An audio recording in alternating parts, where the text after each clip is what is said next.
Nuovo Actros L 1853 LS Pro Cabin con un design innovativo e un'aerodinamica ottimizzata.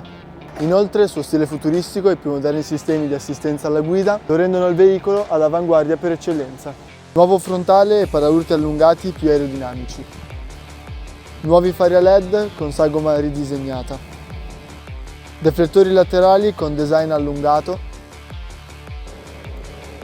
Minigonne laterali aerodinamiche con prolungamento in gomma.